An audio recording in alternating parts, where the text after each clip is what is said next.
أعوذ بالله من الشيطان الرجيم. بسم الله الرحمن الرحيم. الحمد لله الذي أنزل على عبده الكتاب ولم يجعل له عوجا قيما لينذر بأسا شديدا من لدنه ويبشر المؤمنين الذين يعملون الصالحات أن لهم أجرا حسنا ماكثين فيه أبدا وينذر الذين قالوا اتخذ الله ولدا ما لهم به من علم ولا لآبائهم كبرت كلمة تخرج من أفواههم إن يقولون إلا كذبا فلعلك باخع نفسك على آثارهم إن لم يؤمنوا بهذا الحديث أسفا إنا جعلنا ما على الأرض زينة لها لنبلوهم أيهم أحسن عملا وإنا لجاعلون ما عليها صعيدا جرزا أم حسبت أن أصحاب الكهف والرقيم كانوا من آياتنا عجبا إذ أوى الفتية إلى الكهف فقالوا ربنا آتنا من لدنك رحمة وهيئ لنا من أمرنا رشدا فضربنا على آذانهم في الكهف سنين عددا ثم بعثناهم لنعلم أي الحزبين أحصى لما لبثوا أمدا نحن نقص عليك نبأهم بالحق إنهم فتية آمنوا بربهم وزدناهم هدى وربطنا على قلوبهم إذ قاموا فقالوا ربنا رب السماوات والأرض لن ندعو من دونه إلها لقد قلنا إذا شططا هؤلاء قومنا اتخذوا من دونه آلهة لولا يأتون عليهم بسلطان بين فمن أظلم ممن افترى على الله كذبا وإذ اعتزلتموهم وما يعبدون إلا الله فأووا إلى الكهف ينشر لكم ربكم من رحمته ويهيئ لكم من أمركم مرفقا وترى الشمس إذا طلعت تزاور عن كهفهم ذات اليمين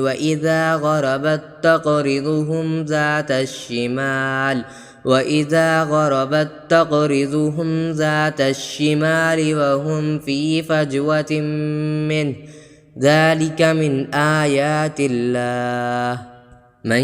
يهد الله فهو المهتد ومن يضلل فلن تجد له وليا مرشدا وتحسبهم أيقاظا وهم رقود ونقلبهم ذات اليمين وذات الشمال وكلبهم باسط ذراعيه بالوصيد لو اطلعت عليهم لوليت منهم فرارا ولملئت منهم رعبا وكذلك بعثناهم ليتساءلوا بينهم قال قائل منهم كم لبثتم قالوا لبثنا يوما أو بعض يوم قالوا ربكم أعلم بما لبثتم فبعثوا أحدكم بورقكم هذه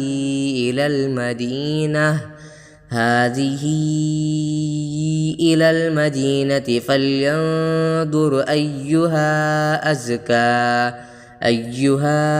أزكى طعاما فليأتكم برزق منه وليتلطف ولا يشعرن بكم أحدا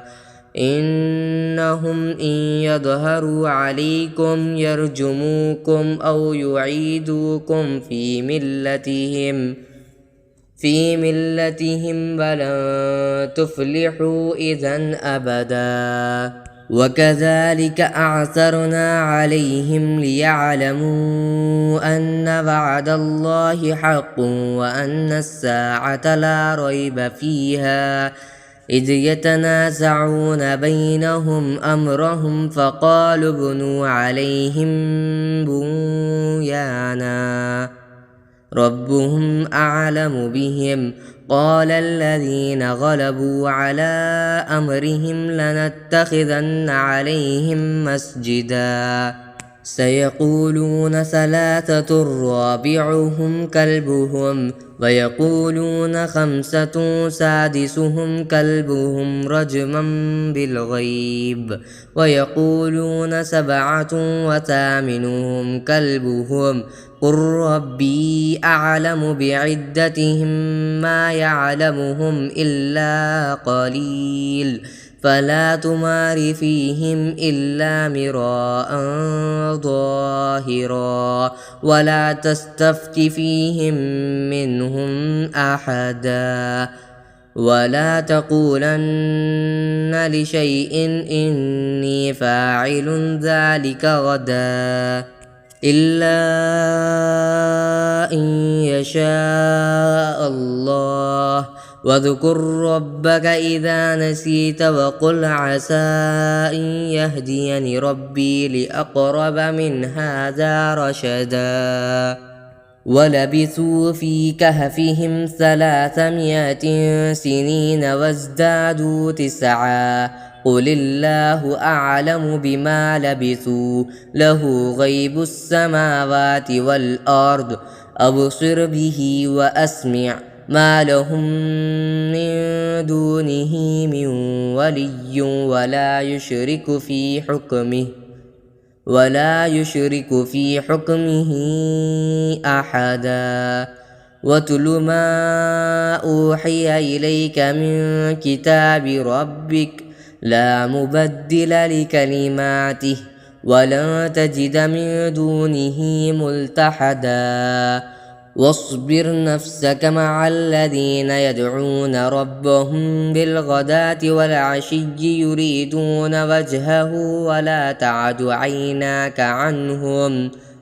تريد زينة الحياة الدنيا ولا تطع من أغفلنا قلبه عن ذكرنا واتبع هواه وكان أمره فرطا وقل الحق من ربكم فمن شاء فليؤمن ومن شاء فليكفر إنا أعتدنا للظالمين نارا أحاط بهم سرادقها وإن يستغيثوا يغاثوا بماء كالمهل يشوي الوجوه بئس الشراب وساءت مرتفقا إن الذين آمنوا وعملوا الصالحات إنا لا نضيع أجر من أحسن عملا أولئك لهم جنات عدن تجري من تحتهم الأنهار يحلون فيها من أساور من ذهب من أساور من ذهب ويلبسون ثيابا خضرا من سندس واستبرق متكئين فيها على الأرائك نعم الثواب وحسنت مرتفقا. واضرب لهم مثل الرجلين جعلنا لأحدهما جنتين من أعناب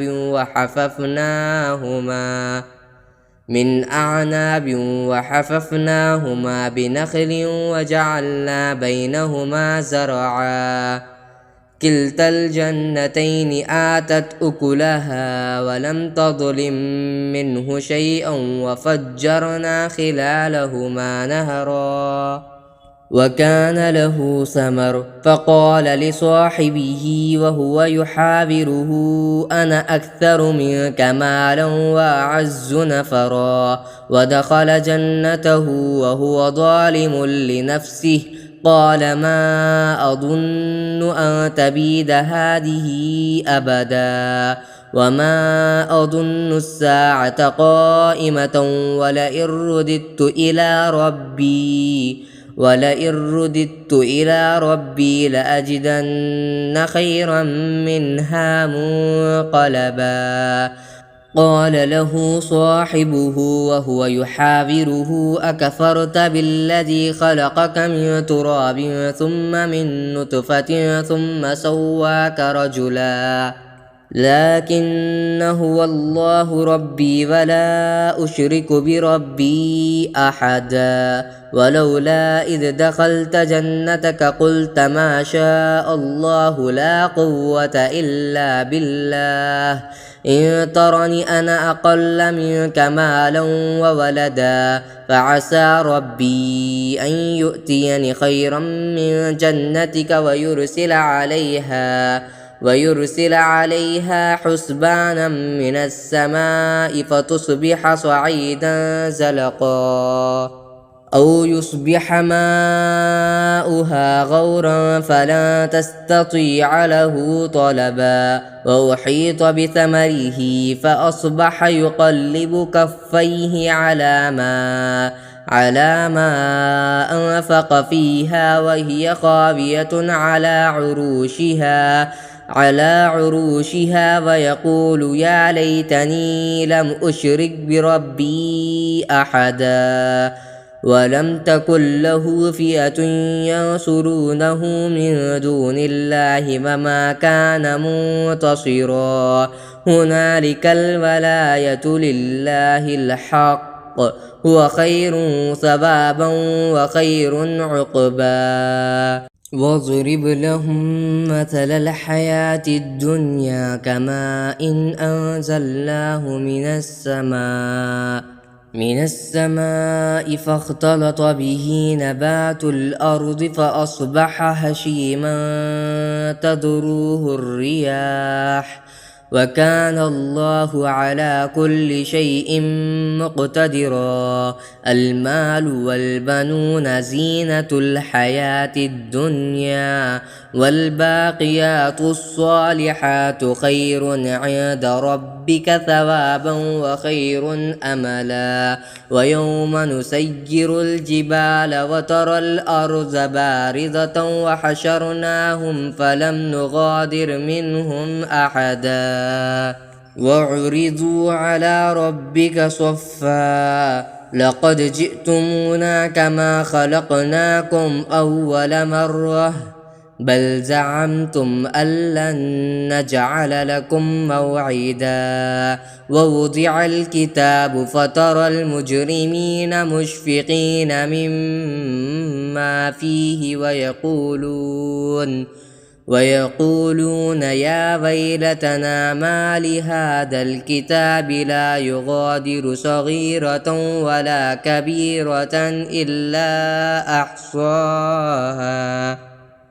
ووجدوا ما عملوا حاضرا ولا يظلم ربك أحدا. وإذ قلنا للملائكة اسجدوا لآدم فسجدوا إلا إبليس كان من الجن ففسق عن أمر ربه أفتتخذونه وذريته أولياء من دوني وهم لكم عدو بئس للظالمين بدلا ما أشهدتهم خلق السماوات والأرض ولا خلق أنفسهم وما كنت متخذ المضلين عضدا ويوم يقول نادوا شركائي الذين زعمتم فدعوهم فلم يستجيبوا لهم وجعلنا بينهم موبقا ورأى المجرمون النار فظنوا أنهم مواقعوها ولم يجدوا عنها مصرفا ولقد صرفنا في هذا القرآن للناس من كل مثل وكان الإنسان أكثر شيء جدلا وما منع الناس أن يؤمنوا إذ جاءهم الهدى ويستغفروا ربهم إلا أن تأتيهم سنة الأولين أو يأتيهم العذاب قبلا وما نرسل المرسلين إلا مبشرين ومنذرين ويجادل الذين كفروا بالباطل ليدحضوا به الحق واتخذوا آياتي وما أنذروا هزوا ومن أظلم ممن ذكر بآيات ربه فأعرض عنها ونسي ما قدمت يداه إنا جعلنا على قلوبهم أكنة أن يفقهوه وفي آذانهم وقرا وإن تدعهم إلى الهدى فلن يهتدوا إذا أبدا وربك الغفور ذو الرحمة لو يؤاخذهم بما كسبوا لعجل لهم العذاب بل لهم موعد لن يجدوا من دونه موئلا وتلك القرى أهلكناهم لما ظلموا وجعلنا لمهلكهم موعدا وإذ قال موسى لفتاه لا أبرح حتى أبلغ مجمع البحرين أو أمضي حقبا فلما بلغا مجمع بينهما نسيا حوتهما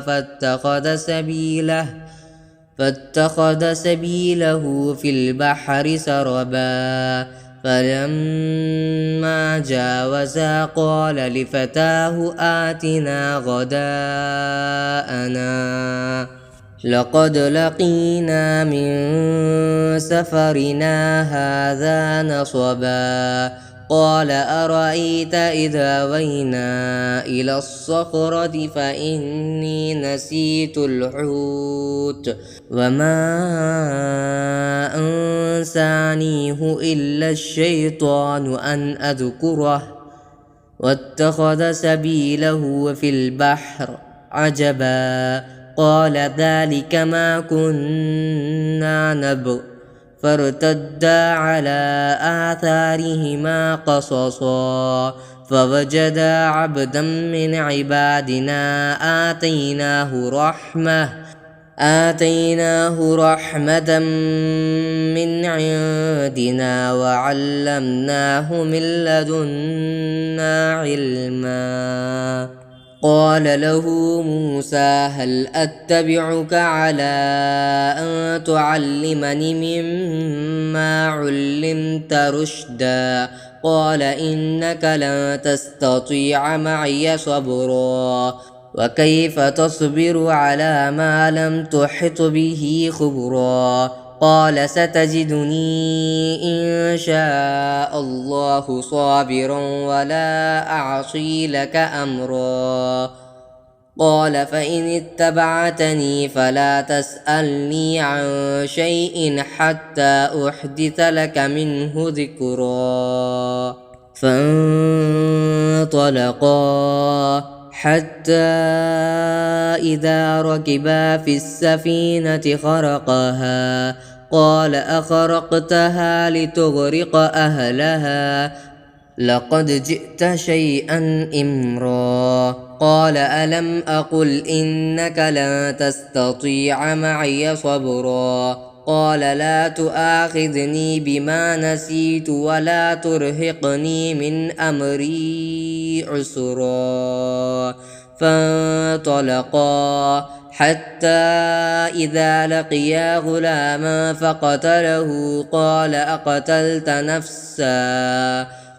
أقتلت نفسا زكية بغير نفس لقد جئت شيئا نكرا قال ألم أقل لك إنك لن تستطيع معي صبرا قال إن سألتك عن شيء بعدها فلا تصاحبني قد بلغت من لدني عذرا فانطلقا حتى إذا أتيا أهل قرية استطعما أهلها فأبوا أن يضيفوهما فوجدا فيها جدارا يريد أن ينقض فأقامه قال لو شئت لاتخذت عليه أجرا قال هذا فراق بيني وبينك سأنبئك بتأويل ما لم تستطع عليه صبرا أما السفينة فكانت لمساكين يعملون في البحر فأردت أن أعيبها وكان وراءهم ملك يأخذ كل سفينة غصبا وأما الغلام فكان أبواه مؤمنين فخشينا أن يرهقهما طغيانا وكفرا فأردنا أن يبدلهما ربهما خيرا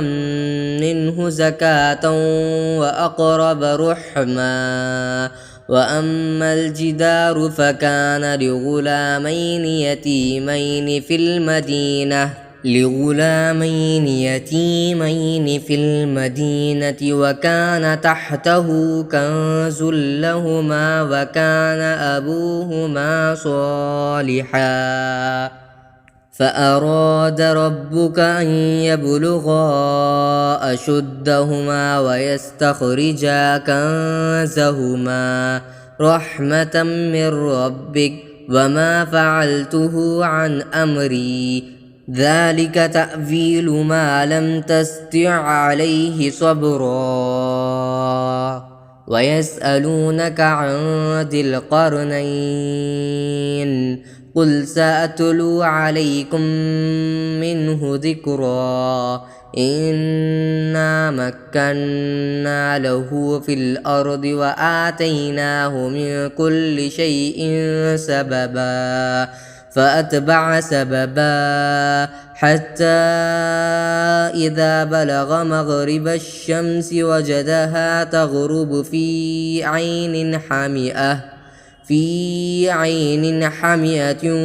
ووجد عندها قوما قلنا يا ذا القرنين إما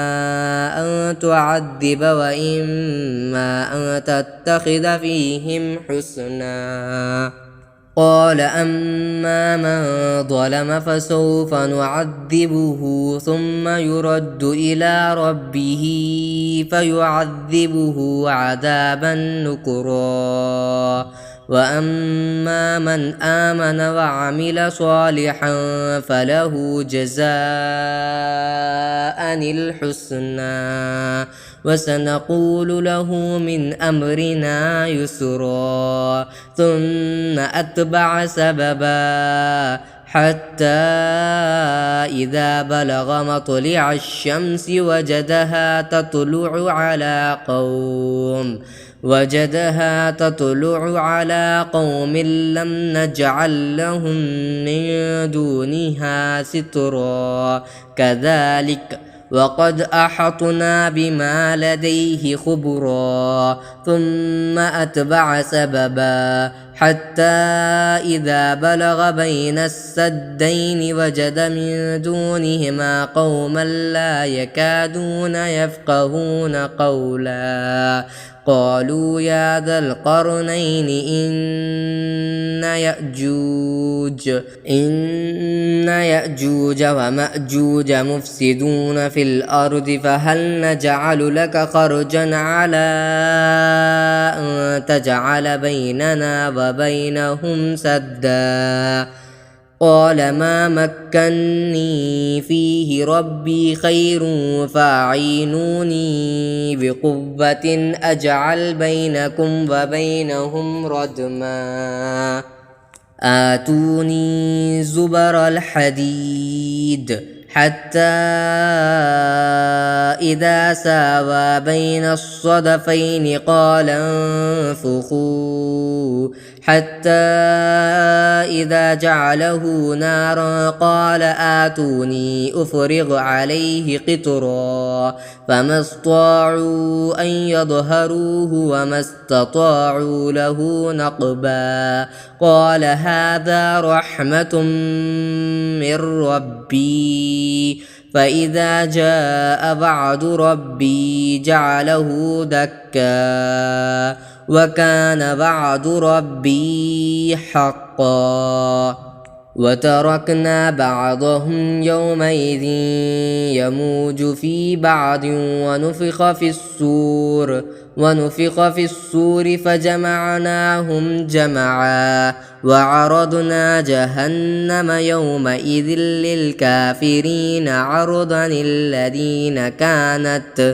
الذين كانت أعينهم في غطاء عن ذكري وكانوا لا يستطيعون سمعا أفحسب الذين كفروا أن يتخذوا عبادي من دوني أولياء إنا أعتدنا جهنم للكافرين نزلا قل هل ننبئكم بالأخسرين أعمالا الذين ضل سعيهم في الحياة الدنيا وهم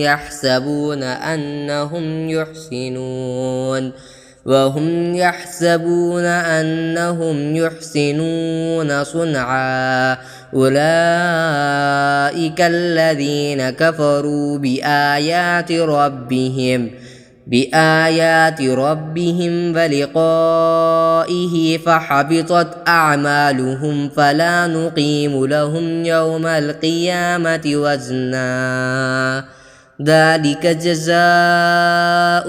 جهنم بما كفروا واتخذوا آياتي ورسلي هزوا إن الذين آمنوا وعملوا الصالحات كانت لهم جنات الفردوس نزلا خالدين فيها لا يبغون عنها حبلا قل لو كان البحر مدادا لكلمات ربي لنفد البحر قبل أن تنفد كلمات ربي ولو جئنا بمثله مددا قل إنما أنا بشر مثلكم يوحى إلي إلي أنما إلهكم إله واحد فمن كان يرجو لقاء ربه فليعمل عملا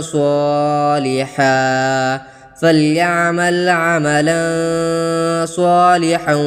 ولا يشرك بعبادة ربه أحدا.